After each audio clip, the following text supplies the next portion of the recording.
Hey sister friends, it's Terry from Sisterhood of the Traveling Brush. If you're new here, welcome. I hope you enjoy the video and you get something from it. Make sure to subscribe. We have 2 new videos a week and I try to always share tips and things that I know help me and hopefully they help you.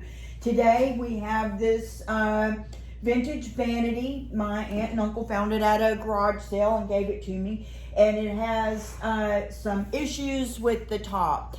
I will add a few pictures right here showing this up closer, but there's a stain where a cup used to sit here. There's a lot of scratches. There's areas where some of the finish is worn off over the years. And I think right now my plan is to paint the vanity itself silk nautical blue. And I'm going to use no paint gel stain on the top. And I don't know what I'll do with the knobs and the feet yet, but I'm not sure if I'm going to use this black. It's the one I brought home, but I'm thinking now I may change to a walnut. But either way, this video is about the sanding. And if you've watched any of the other sanding videos, the one I did the other day was using a random orbital sander. And it's a sander that has a round disc thing on it for your sandpaper. And it makes rotations very fast. You can usually speed it up or slow it down depending on how deep you need to go. This particular one just takes a little sheet and you clip it on each side. And this is very used, you can see, but still has a lot left to it. This is about probably an 80 grit. That's got a lot of texture to it. And I want to use this one because I want to go with the wood grain and just try to sand this old finish off as much as I can because I'm going to stain it.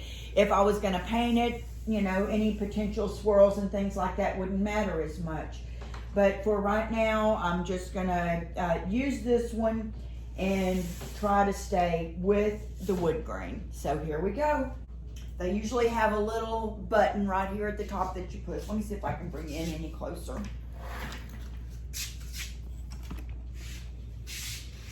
And it's going to be loud, so maybe we can get some music in here for you. Unless you enjoy the sound of the sander. Doesn't bother me a bit. And it would probably be smart to use some type of breathing apparatus or something. And I have regular glasses, so I don't have any safety glasses on because I need these to be able to see with. And it does protect my eyes. I'm only doing this small area, or I would be wearing you know, a mask of some sort. So I'm going to turn it on. This one has a little bag on back that catches the most of the dust particles, or either I would be doing it outside. And I'm fixing to get a fancy schmancy one. And but in the meantime, this one has done me good for a long time.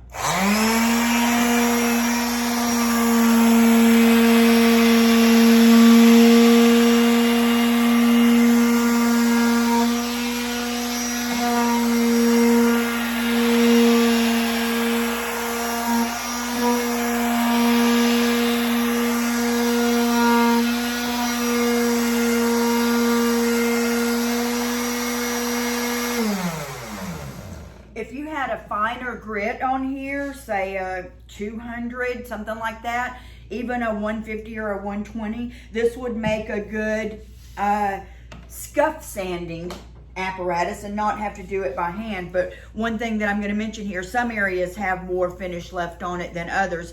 But whenever I come to an area like this one where the cup stain was at, and this one where there was some other water damage, I'm going to make several passes there. And one other thing I wanted to mention, whenever you do that, we're breaking through this old finish and going to areas that have already been somewhat damaged.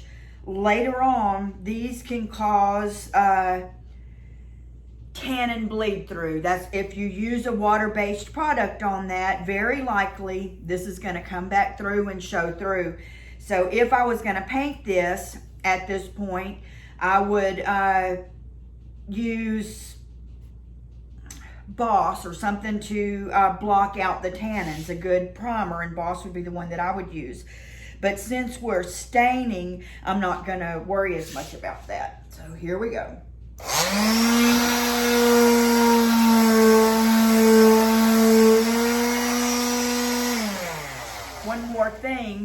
do come to those areas that you know you need to have a little extra on, let me get this around. I'm in an awkward position because of the extension cord. I use both hands to give it a little more gump, you know, gumption, whatever word you would use.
One more thing here, there's a difference in stains too. There's like the Voodoo Gel stain is a water-based stain, and that stain would penetrate this wood, so I would want to go down all the way to the original wood or something like that to make sure what's going to show through would be beautiful. But when using an oil-based stain like the No Pain Gel stain, it kind of just sits on top. I mean, I could stain just over paint with that, but it's not going to, I'm wanting to come down to, you know, to have some of the wood grain to have this look pretty. But with the gel stain and it not penetrating and sitting on top, it's not going to matter as much that we sit here and elbow grease this to death all the way down to the complete original surface.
My used paper has had about enough of this and it tore up, so I will come back with a new sandpaper. On some of these areas, when I'm really, you know, giving it all my I finally remembered the word, it is going down, and man, that's pretty, so I think I am going to sand it all the way down. Be back whenever I get the new paper. Okay, things happen as they always do. Hey. So, I didn't have any more paper to go on here. So I had this larger sheets, and when I pulled off the old one, well, that isn't it. When I pulled off the old one, I could see that that was a 60 grit, which is pretty dang strong. But I didn't have any 60 grit. Here is some 100 grit.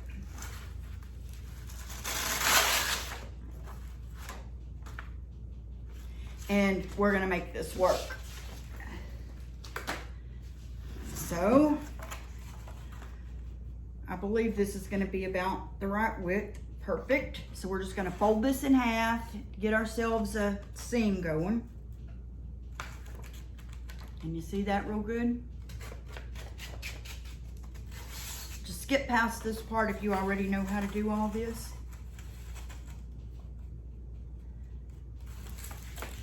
But if you're new to it, hang with me and we're gonna make it happen.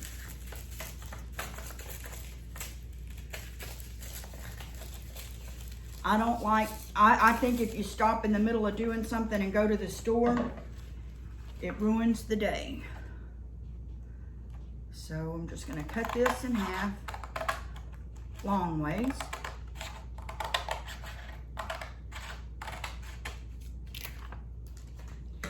And on the side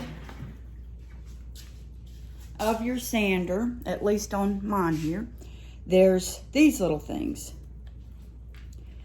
Those little things are what work the little things that hold your paper in. So you stick your finger in, pull it up, that pulls it out, and see how that moves your little end piece. So we're gonna make that happen on both sides. And we'll go ahead and connect the back. See if I can do it where you can see. We're gonna go ahead and just stick that down in there. Can you see?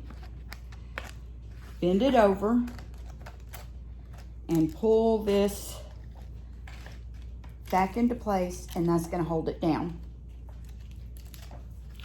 Now on this other side, I'm gonna go ahead and bend it up right here to come across this edge so that before I cut it, I can know how much to cut and that it's gonna fit good. Put that little seam there. Okay. So I'm gonna wanna go maybe 1/2 inch past that.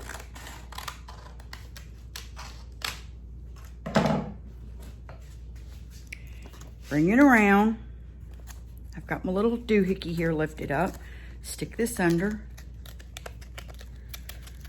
Pray that I didn't cut it too short. Stick it under. There you go. Pull my little doohickey back. Okay, so that's clamped on there. This is not as high of a grid as we had before, but it's gonna work just fine for what we need to do. One other thing that I wanted to make sure and say is don't stay in one place too long.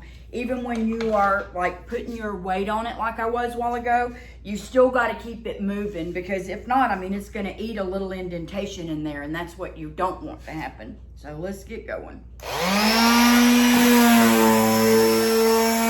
yeah.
wipe this off to where I can see where I'm at and go a little more.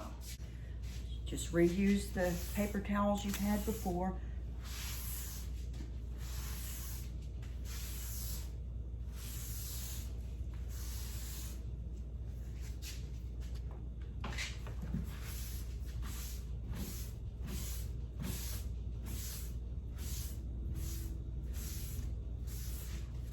I'm trying real hard not to breathe up a lot right now while I'm working on this.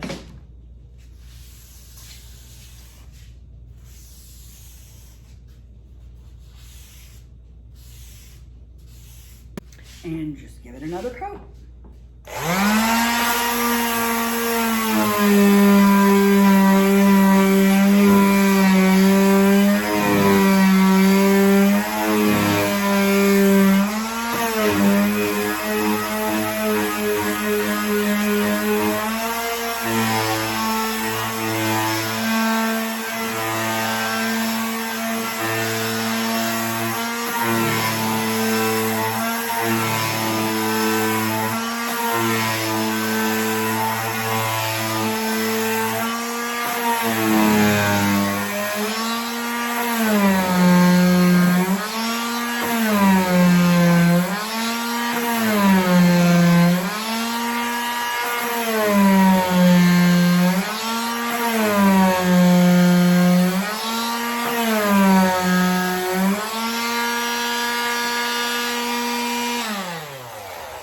Another thing that I want to mention, if you have loose clothes, like I have on this loose dress, if you have sleeves that are hanging or anything like that, you do always have to be aware of that and be careful. Pin it back if you need to, or whatever when you're working with this kind of power tool.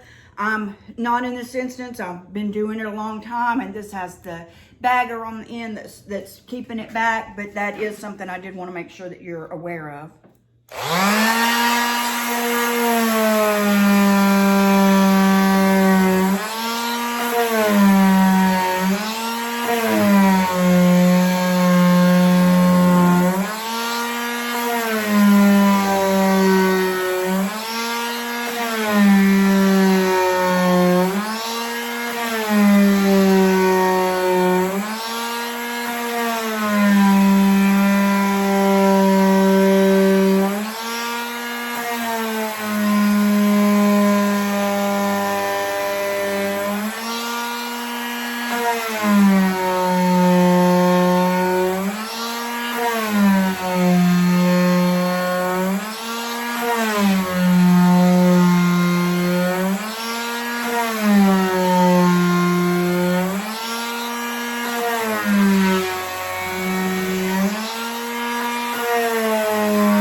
If you have something that's not coming up, or a ridge or something like that, something you want to get deeper and go a little more for, you can tilt it up this way and give it even pressure. You just have to make sure that the pressure's even.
this dish towel my friend Teresa gave me. Dish towels can be used for more than just dishes. Man, that's pretty. I really don't think I want to use the black on it now because it's so pretty. I'm going to want a little bit of this to show through. At this point, you could just coat it with hemp oil or something to nourish it. You can paint it. You can stain it. Anything that you want. I'm going to show you one more thing after this. I just wanted you to see how pretty it is so far. Do a little bit with this sander on these edges because I'm going to want this to be the same color as the top. With this particular sander, I'm not going to be able to get in this crevice. I'm going to do what I can with it and be easy because I don't want to knock off this rounded edge. They do make sanders, and as soon as I can get one and show it to you, I will, that has a foam insert here that helps it to get into more recessed areas, but I don't have one yet. So what I will do is the part where I'm about to show you now, and let me get this and show you what I will do after that. Then I will just take a piece by hand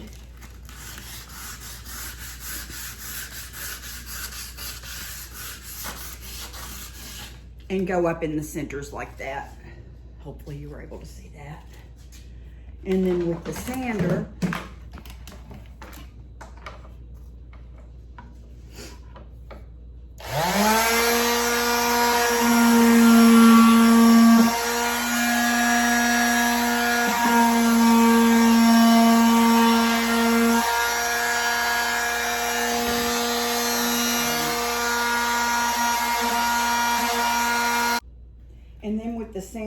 I'm going to just go around these edges.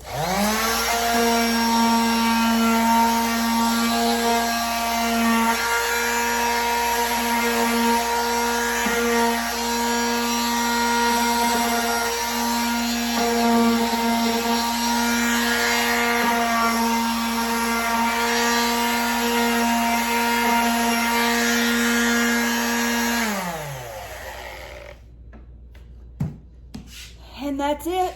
That's how you use the electric sander. You can see this is in great shape. Smooth, smooth, smooth, and will look good no matter what we do to it. So there you go. I hope that helped, and if so, make sure and subscribe, and I'll see you in the next video.